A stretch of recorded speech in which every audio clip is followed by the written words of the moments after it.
जय हिंद दोस्तों। 80 शब्द प्रति मिनट डिक्टेशन स्टार्ट।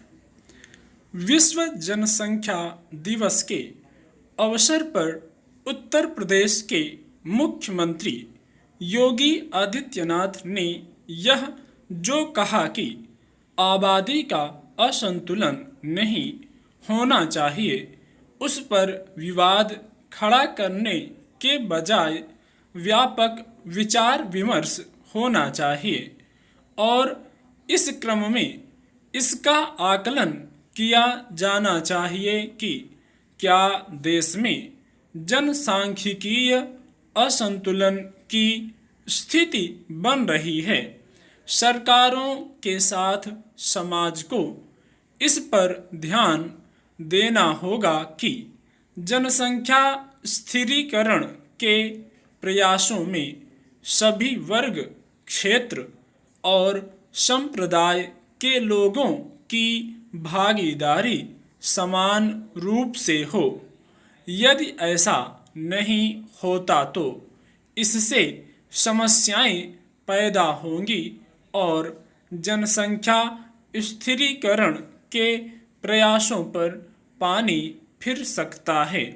यह सही है कि देश जनसंख्या स्थिरीकरण की ओर बढ़ रहा है, लेकिन इसकी गति देश के सभी हिस्सों और वर्गों में एक जैसी नहीं।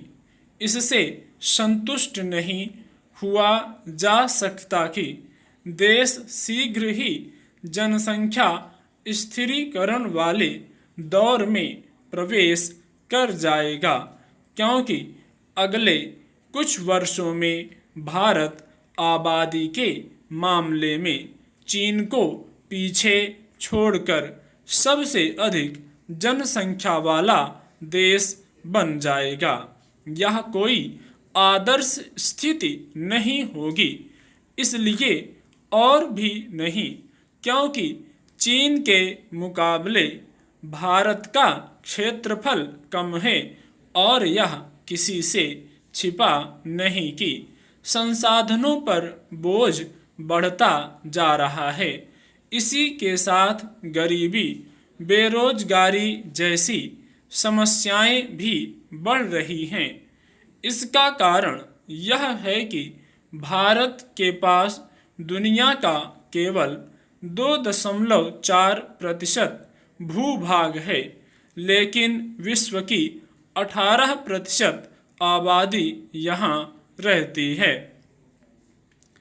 चूंकि जनसंख्या स्थिरीकरण की स्थिति तक पहुँचने के पहले बढ़ती आबादी कई समस्याओं को जन्म दे सकती है। इसलिए जनसंख्या नियंत्रण को लेकर सजग रहना समय की मांग है।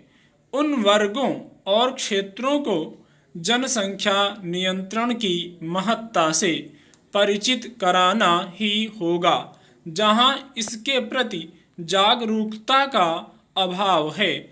इसी के साथ जनसंख्या नियोजन के उपायों पर भी प्राथमिकता के आधार पर ध्यान देना होगा।